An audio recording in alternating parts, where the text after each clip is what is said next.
Much, Ademola. Let me start by saying that the inflation rate this year is expected to moderate, relative to what we had in 2024. As a matter of fact, my prediction is even beginning from the month of January. That's even without prejudice to the rebasing, CPI rebasing, which we're expecting, any moment. Now, talking about the budget, 2025 budget, if you look at it critically, you will tend to conclude that that budget may even have the effect of further helping to moderate inflation. Again, because of the way it is composed. Okay. If you look at the composition of what was passed, as opposed to what was even originally submitted, you would find that the capital component of that of the budget, is now about 24 trillion. 23.9, 24 trillion. What was originally submitted on the 18th or so of December was around 14 point something trillion. Yeah. So you now find that there appears to be more emphasis now on the capital component, because I was looking at it. You notice that the debt service requirement, the debt service portion also dropped. Last December, what was submitted was 16 trillion.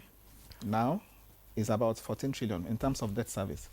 You also find recurrent spending decreasing from 14 to 13.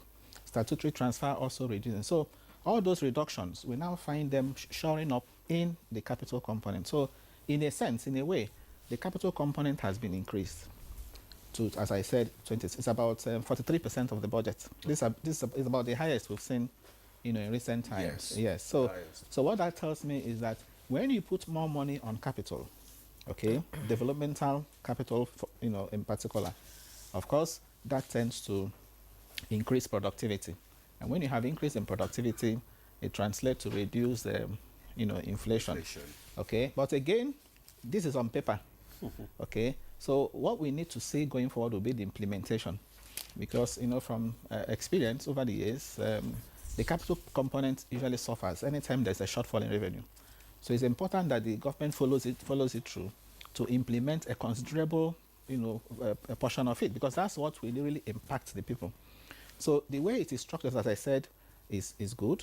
Okay, unlike what we've had in the past. So I think it will go a long way if implemented to moderate inflation. And if you also look at the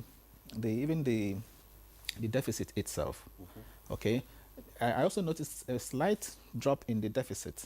As a matter of fact, deficit to GDP ratio now, if you check the new figure, is just 1.52%. Okay, which is less than 3% cap that the Fiscal Responsibility Act has provided. Okay, now so there is a slight reduction in deficit. Okay, even as a percentage of the GDP is lower. So when you have lower fiscal deficits, it will also mean that for that fiscal year you're going to borrow less.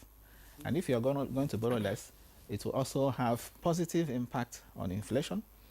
Okay, and it will also have positive impact on interest rates, because the more the government borrows, the more interest rates are driven up. Okay, and the more it also complicates inflation. So the document, in itself, I think it's is good, but what the bottom line is implementation.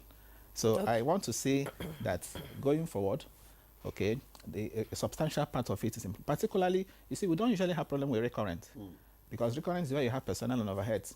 So most of the time we implement that 100%, but the issue has always been the capital component. Yes. Now, if you permit me, let me quickly add too that for 2025, it's also good we begin the process of the budget preparation in good time. You can see what happened now.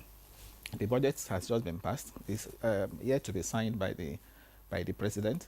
Okay, even people might say February is still good enough, but it's important that going forward we try as much as possible to maintain the January to December financial year, which is what we have in the Constitution. Says Section 318, the fiscal year is January to December. So if we're able to maintain that by ensuring that the proposals are submitted in good time, at least 3 months before the end of the year, Okay, that will go a long way in also facilitating implementation. Yes, and the cheering news for me too, people have said, as far as the revenue projections are concerned, that's likely to be a drop with Donald Trump, Yes, presidency and policies. Because Yeah. financing this budget Yes. might be a big challenge. Yes, but we may not begin to see that happen in 2025. I have seen projections by the U.S. Information Energy Administration. They are projecting $74 per barrel for 2025. Our budget is on $75. Yeah. I've also seen projection by Goldman Sachs. Goldman Sachs is projecting $76. So if you look at budget projections, we don't really see a significant drop for 2025. They are projecting that the drop may happen in 2026 as a result of the policies, but not in 2025. So as far as 2025 is concerned, I think we are still within the safe bracket. Yes, yeah. We're still within the safe bracket. Yeah. You've talked about